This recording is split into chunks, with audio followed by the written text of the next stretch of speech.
Hello, this is Matt on the Moon Lambeau channel, and here's the title of a piece written by a guy named Jeff Goldberg, and he apparently has an axe to grind. The XRP army pulls a fast one on the SEC. How inauthentic Twitter accounts are being used to create the illusion of support.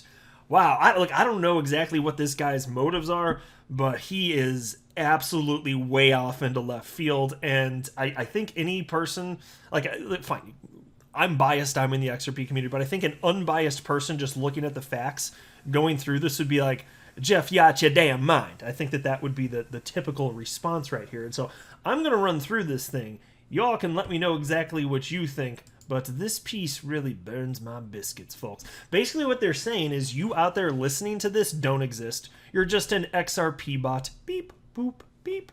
And I will mention also, I'm not going to read this article, but it's worth knowing this before I even jump in. This author, Jeff Goldberg, he's not a fan of Twitter. Let's say that. Here's a headline from Decrypt from March 4th, 2020, so about a year and a half ago. Jeff Goldberg sues Twitter for deleting his profile. And so I'm not going to get into the details of that. It's outside the scope of this video, but just be aware, part of the incentive may be that he also hates Twitter in addition to not liking Ripple and not liking XRP.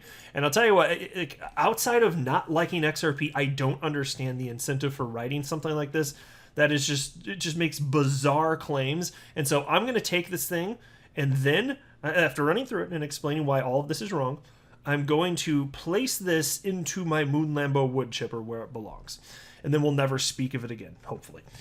But I want to be clear at the outset, I do not have a financial background of any kind. I am not offering financial advice.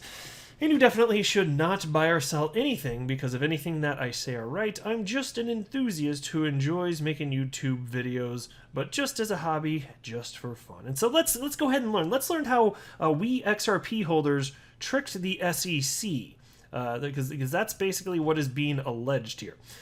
In December 2020, the U.S. Securities and Exchange Commission charged Ripple and two of their executives, Chris Larson and Brad Garlinghouse, with raising over $1.3 billion through an unregistered ongoing digital asset securities offering. This triggered the online community of XRP supporters, which is often referred to as the XRP Army. While there is no doubt a large community of XRP supporting individuals, the XRP Army's online presence is heavily augmented by fake accounts engaging in activity that violates Twitter rules. So let me pause right here. He never proves that these accounts are fake. You'll see as I go through this, he highlights the existence of these XRP-related accounts, and then he says that they're fake. There is no evidence of that. He's just saying stuff. And as far as the fake accounts engaging in activity that violates Twitter rules, I didn't see him spell out in this article what the hell it is that he's talking about there. He makes that claim at least a few times going through this. And I read this article first about 12 hours ago, and then I just reread it really quickly before recording this, and I was like, yeah, this is just nonsense. I was like, I got to hit record. I got to talk about this right now. Anyway, as noted by CoinDesk in December 2018, the XRP Army's distribution infrastructure extends well beyond Twitter, where there's a whole constellation of forums, blogs, and YouTube channels that feed an XRP-hungry audience. But Twitter is arguably the hub for the XRP community. So I will say on social media, outside of obviously YouTube, which is mostly just where people go to watch content and listen to content. If you're talking about actually people getting together and engaging, yeah, Twitter would be the largest hub, but that's the case for all sorts of different things in life. There shouldn't be anything weird or bizarre about that. Twitter's very popular for all sorts of things, on all sorts of different topics unrelated to crypto.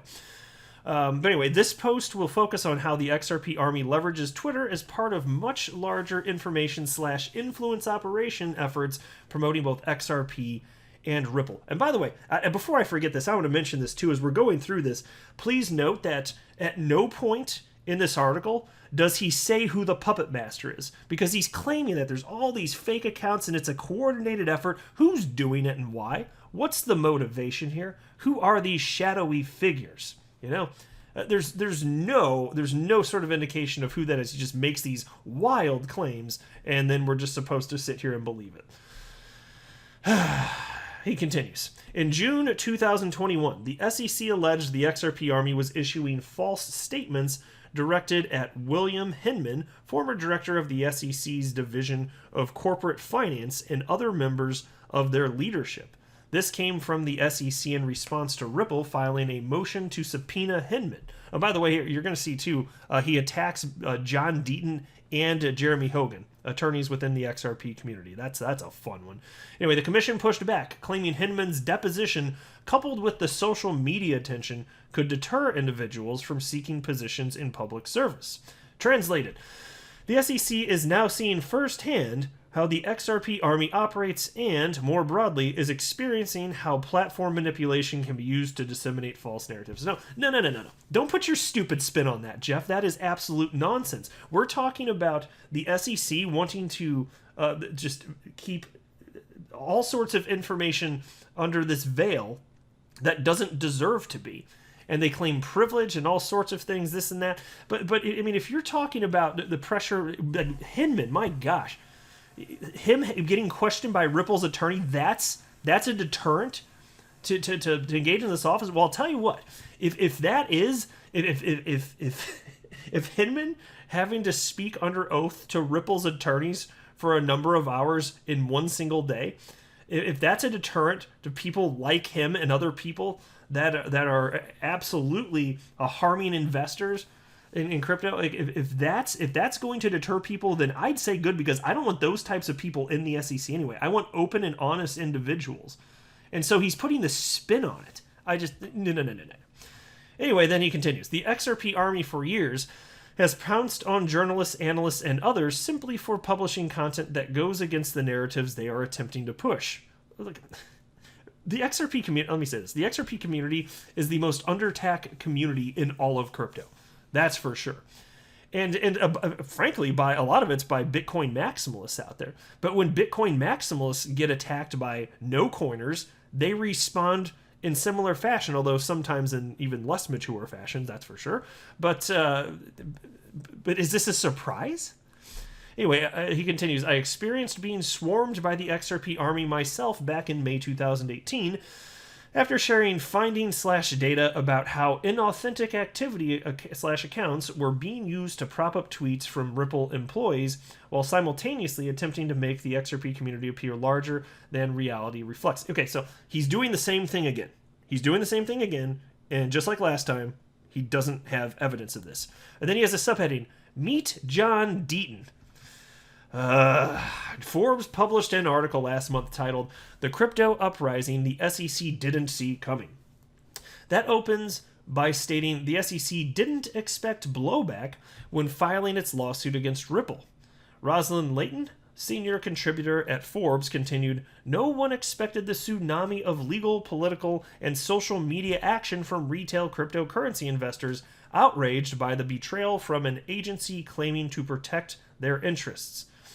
Layton later references John Deaton, a Rhode Island attorney and founder of Crypto Law, who filed a motion to intervene in SEC v. Ripple on behalf of a small group of retail holders of XRP, insisting that neither party in the case represented their interests. No. Don't say small. You know that's an outright lie right there. It's a big group of over 20,000 XRP holders. He knows that. Why didn't he write it right there, right then? Why didn't he do that? Is it that he's trying to manipulate and deceive? Oh, yes, that's exactly what it looks like right there. That is absolutely exactly what it looks like.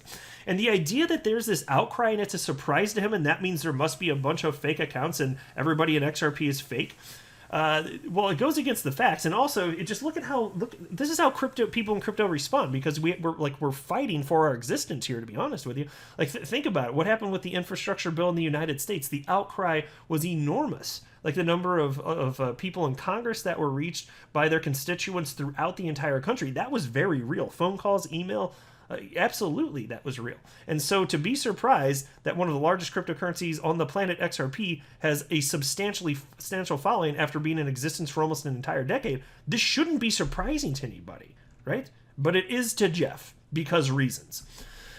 Anyway, he continues, Deaton, whose Twitter account has amassed more than 100,000 followers since being created less than 3 years ago, and then he notes in parentheses, Crypto Law is on pace to gain more than 50,000 followers in the account's first year, effectively functions as the XRP Army's, and by extension Ripple's, knight in shining armor. Look at the smugness of this, too. This is repulsive here. Think about this. Ripple's under attack, XRP holders are under attack, and John Deaton, he wasn't seeking to be famous or anything. He came out of nowhere because he was that riled up by what the SEC was doing as an XRP holder himself. And he's not an XRP maximalist. He stated publicly just yesterday that his largest holdings are Bitcoin and Ether, with XRP at number 3. But he's fighting this fight because what the SEC is doing isn't right. And still, this guy's belittling what John Deaton has been doing here. It's kind of repulsive. And he's got. I'm not going to read all these tweets on the screen, but you can pause if you want to see what he's highlighting here in his piece. And then he continues, Deaton's tweets appear very popular, frequently reflecting thousands of retweets and likes, and, as highlighted below, often include the SEC's Twitter account. To the casual observer, using number of retweets, likes, and replies as a proxy for support, it appears there is a massive community of XRP holders on Twitter who are extremely vocal and in agreement with Deaton. That's because that's true. Anyway, he writes, for the XRP Army, astroturfing is the name of the game, and they're quite effective at it. So they keep saying that they, the XRP Army, who is it out there that's doing this and why? And why is it only done in the XRP community and not anywhere else? This doesn't make any damn sense. And the reason is because of bogus claims with no actual evidence. I mean, technically, you could go in any category of anything crypto-related or non-crypto-related, and on Twitter, you can find fake accounts for that. Have a sufficiently large group of people where it gets enough attention of just people the world over in general, and there will be some of that. But it doesn't. Even then, it doesn't mean that they're specifically there and they're fake because of XRP. And it doesn't make, it defies logic here. And so astroturfing, defined below by Wikipedia, is a common tactic utilized in the cryptocurrency realm and where social media platforms often function as conduits.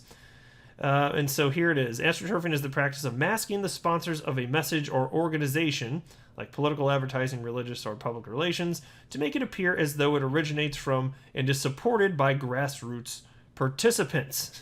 This is grassroots. Like, what's happening with XRP? It most certainly is.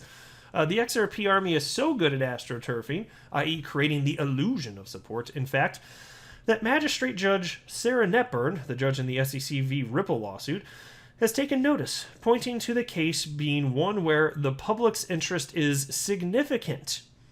All right? So think about this. The number of phone lines allowed to, like, for the pretrial hearings, you may be aware of this. Initially, I think the number capped out, I want to say at 500. Could be mistaken, but I think it was 500.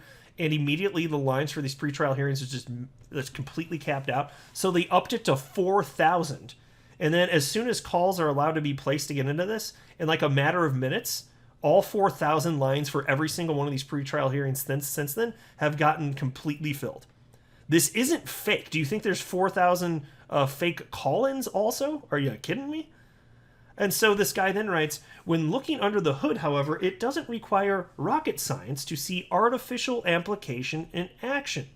Take, for example, a recent tweet from Fox Business Network's Charles Gasparino, where nearly all the engagement is being driven by XRP Army accounts that violate Twitter rules.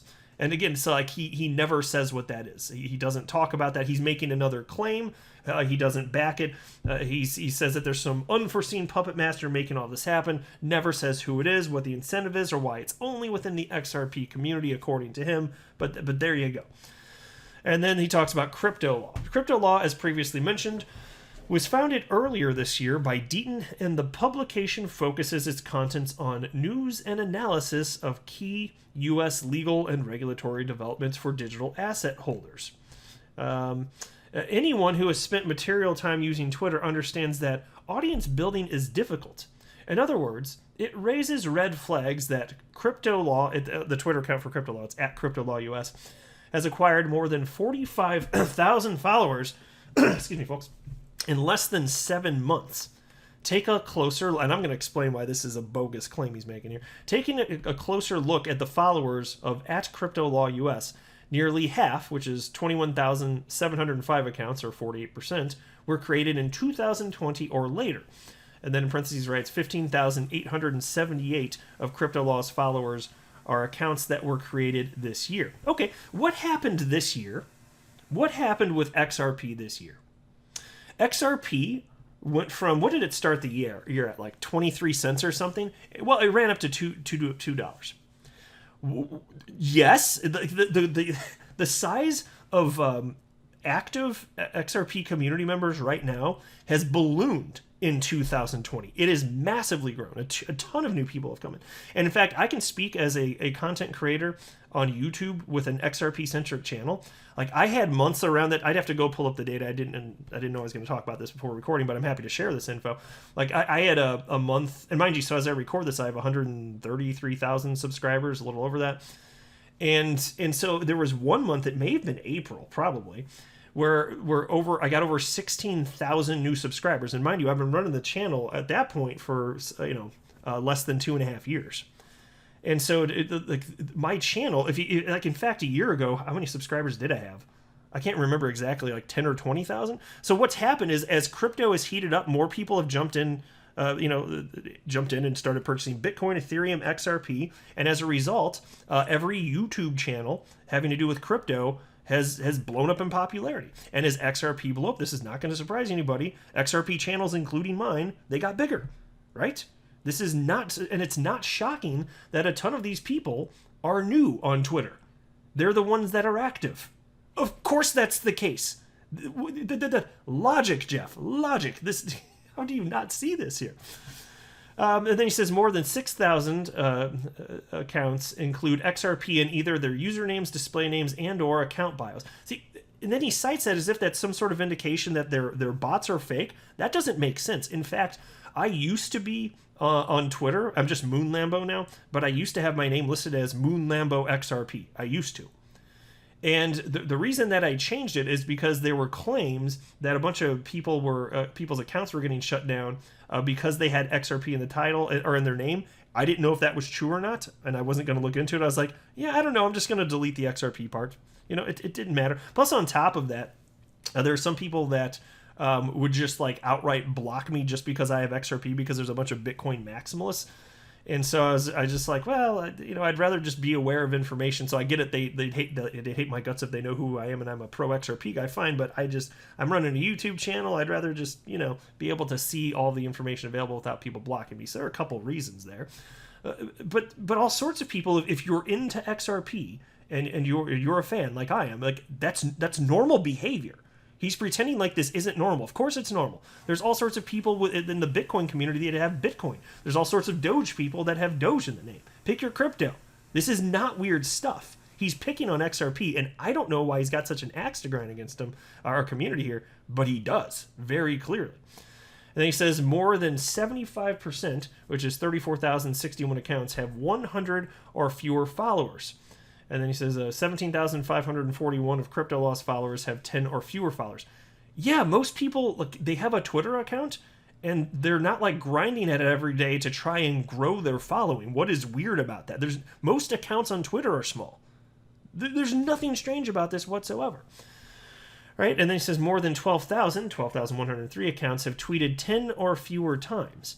And so here's the deal. And so what he ultimately gets at is that, and he says it here too because he highlights Jeremy Hogan, I think, in next. Yeah, it's coming up here anyway.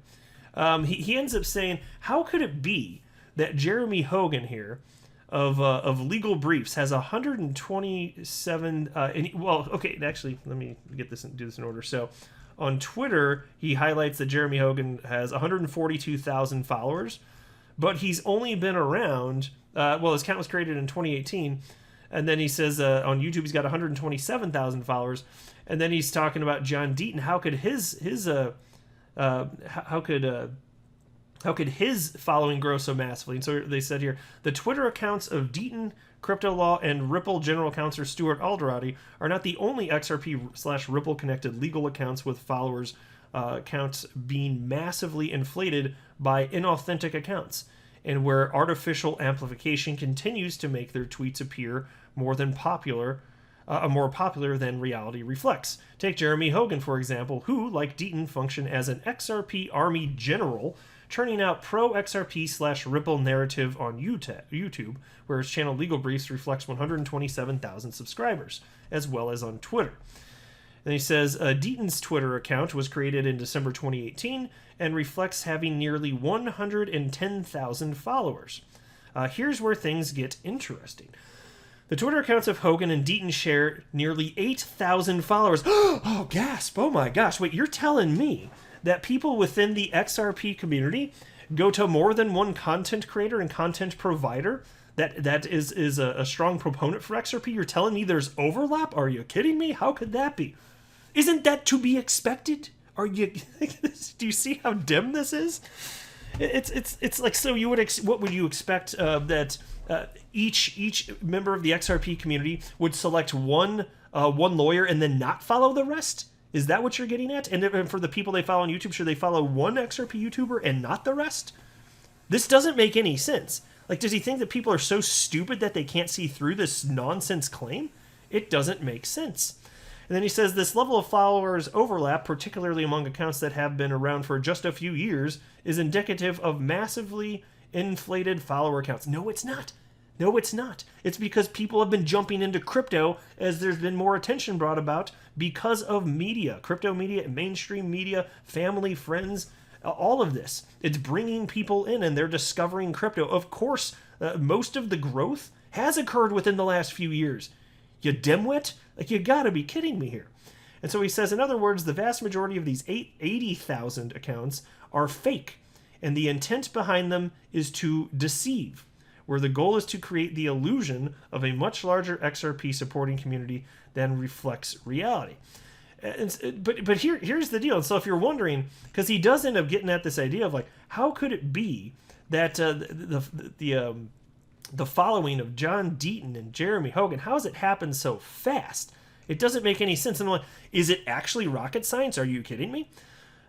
Look, John Deaton, he started his YouTube channel with Crypto Law at the beginning of August, and he's posted several videos roughly, and they're awesome and it's fantastic. But before that, if you wanted on YouTube a opinion from an attorney.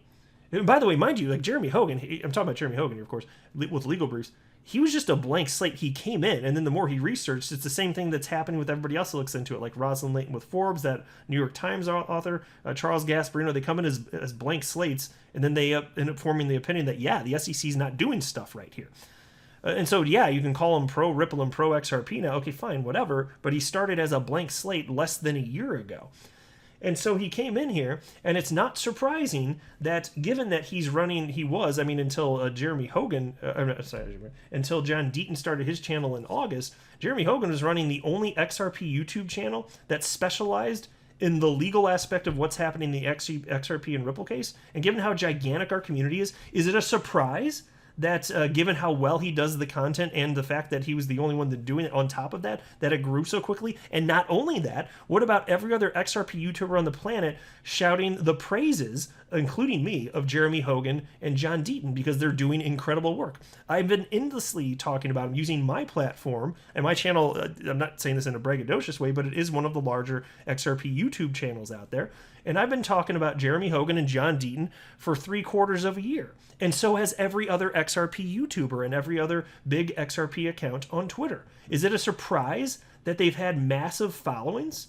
I mean, when I followed John Deaton initially back in December, he had like 230 followers, and he's now over 100,000 on Twitter. There's a reason for that. It's deserved. People flock to where there's value, you know? And especially with that much exposure. And this exposure is well-deserved. There's a reason I highlight them endlessly and endlessly praise them. They're doing incredible work. But this Jeff guy who wrote this, it's like he can't get that simple concept wrapped around his brain. Like, it's not hard to understand what is happening here. It really is not rocket science. And so he's saying stuff that simply cannot be true. And I can't help but wonder, is he being genuine here? It's hard to believe he's being genuine here. It really is. It's already getting inside of the hearts and minds. Like you really can't do it, of individuals. But it gets so out there that I'm having a hard time believing that he believes what he's saying. It's that out there. It's way left field, man. And so then he gets on to, here we go, Leonidas, an account frequently linked to by Deaton is that of Leonidas, and he runs XRParcade.com. Fantastic website, by the way. And he says it should not come as much of a surprise to hear that Leonidas's account also reflects a massively inflated followers count. And by the way, he keeps saying this, massively inflated. He provides zero evidence of this. And actually, before I forget, let me say this too. And I can speak as a content creator here on YouTube. Like with 133,000 subscribers, and I have 73,000 followers on Twitter. I have fewer followers on Twitter because I'm not as active on Twitter, but people tag me, and so people end up following me once they come across me anyway. So yeah, but yeah, as far as YouTube though, so like, is that fake? Is it just the Twitter portion that's fake? Because with Jeremy Hogan, he has about the same number of followers and subscribers on both platforms. Is it just fake on Twitter and then it's real on YouTube, or is he saying it's fake on both? Because I'll tell you this, as a content creator on YouTube, I know this. YouTube is very serious about getting rid of fake accounts. And so every channel out there that reaches a certain size, like, you're going to have fake accounts. And it doesn't mean that they're all like with me. Like I'm sure I have fake followers on YouTube, because every channel of this size does, not just in crypto, any category. But it doesn't even mean that they're like XRP created. It doesn't mean there's some sort of XRP puppet master out there. It's just there's a bunch of accounts. And so from time to time, I'll get alerts in the in YouTube Studio, which is the content creator portion of YouTube. That you don't see if you're not a YouTuber. It's where I log in and I can see all my data and statistics and all that crap. I'll get alerts from time to time that YouTube will just tell me, hey, heads up, your subscriber count may go down as we're going to be, and I'm paraphrasing here, but we're going to be purging fake accounts, this or that. And then sure enough, in short order, my subscriber count will go down by maybe like a few hundred people or something like that. Because that does happen, actually. But and here's why this is important. If they didn't do that, they would have an outraged customer base, because understand that the revenue model for YouTube, which is an awesome model, it's they have advertisements, right? And so you can get free content on whatever you want on YouTube. It's awesome. And then there's advertisers, and they pay, and YouTube gets money from that, and they get a big cut of the revenue. They make 45%, which is perfectly fine, and they publicly state that this is not secret information. And so if there were a bunch of fake accounts watching and then generating ad revenue that YouTube's customers had to then pay out, their customers would be in an uproar. So like, all of this is internally audited. And they have to prove, like, if they couldn't prove this to the customers that like there wasn't some sort of rampant problem like this, like, their paying customers would be outraged. Can't you imagine that? And so, no, I mean, do you really think? Because I'll tell you this too. I'm happy to be transparent about this. Like, this month, I'm on pace for like 2.5 million views on my channel. So are those fake? Is there some sort of do you really think there's something scammy going on with YouTube? Because there isn't. That's absolutely outrageous. And it varies. And then in times of greater crypto attention, like in April, I had a month where I had, I don't know, I'd have to look it up. It's probably something like 4.5 million views or something like that. But the last few months, it's been more like 2.5, because as we had the crypto sell-off, people stopped. A lot of people stopped paying attention. And this isn't unique to my channel either. It's just humans, And so it's going to ramp up again when we get towards the last leg up in this market cycle. This is not weird stuff here, But like, are you telling me like the millions of views that I'm getting per month are those fake? Are those fake, Jeff? Like, of course they're not. And so then, how do you think it's weird that you'd see that type of size community resulting in that many views? And I'm just one channel, mind you. There are dozens and dozens of XRP channels out there. Mine's not even the biggest. There are several that have more subscribers than, but there are all sorts of excellent XRP centric channels out there, and they're all getting millions of views. The top ones are, right? This is real, and so it shouldn't be surprising that since there's clearly an XRP community big enough to generate those kinds of views for dozens of channels. It shouldn't be surprising that you have that many people on Twitter also that are that supportive of XRP. None of this is in the realm of something that should be suspicious whatsoever, And so I thought I could shed a little light on this, especially given that I have these types of figures that, again, I'm happy to share this type of stuff. I've never talked about it before that I can recall, at least, but it's not to keep it a secret. It's just it's never been relevant. But now this comes out and I'm just like, no, I got some data to share with you and some perspective that's a little bit unique that others wouldn't have, since I am an XRP YouTuber. And no, the community's freaking gigantic, and we're very supportive of each other. That's just how, and I think it's awesome. We have the best community in all of crypto, hands down. And there's not even a close second here. I've said that many times before, and I firmly mean that. And so this guy's just off the rails on this stuff. I don't know what the purpose of this, but when this gets out here, and then crypto media picks this stuff up, no, like I'm gonna use my platform to tear this down and place it in the wood chipper. That's exactly the reason that I'm covering this, because this crap does get picked up by crypto media. And so I'm just trying to head this off here. I'm glad I got the platform that I have so I can kind of straighten this all out here, but this is absolutely garbage. And so then at the bottom here, he says, okay, there's a little subheading. Okay, so what's your point? And he says, first, let me state that I am against heavy-handed regulations aimed at crypto assets. I'm also vehemently against the manipulation of social media platforms. The XRP army is seeking to impede the SEC in SEC versus Ripple via character assassination attempts that are being amplified by fake Twitter accounts. We got to pause right there. Impede the SEC? Like, I don't think that this guy is up to date on all the stuff that's happening, and I get the sense he doesn't give a damn. He's not about the facts. He just wants to make these claims, because if you are following the facts, you can see that there's all sorts of bad intentions and regulation by enforcement and unequal distribution of justice. All these things are very real, and so he's saying that all of us talking about this on Twitter, on social media, that's us impeding the SEC after they caused multi-billion dollars of damage to investors. We're impeding the SEC? No, this is absolutely nonsense. This guy is way over the top. Way, way, way over the top. And then he writes, moreover, several core XRP army accounts that continue to violate Twitter rules, there he is again, he doesn't say what it is, but he cites it, are being followed and amplified by Ripple executives. As noted by Forbes, the XRP army has recently started unearthing video evidence of regulatory misconduct that strikes at both the SEC's case and its public credibility over and above what Ripple has presented in court. In other words, this is an excellent example of how platform manipulation has real-world impact. Can you believe the spin on this? XRP investors just trying to protect our own financial interests? That is manipulation when we talk about it on social media? Nope. Hell no, I ain't letting this guy get away with this nonsense. This is absolute and utter garbage. Complete garbage. And he laid out all these numbers about the accounts and how old they are, and all of that actually makes perfect sense, and he doesn't indicate any sort of proof that would make it reasonable to suspect that those accounts are fake. Not once in this damn write-up did he provide any evidence. He's just saying stuff. That's it.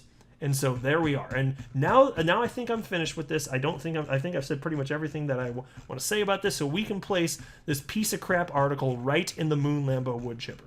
There we go. Let me know what you think below, please. I would absolutely love to hear from you. I am not a financial advisor. I'm just a simple XRP bot. Beep, boop, beep.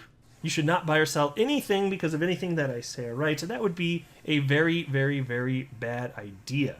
Until next time, to the Moon Lambo.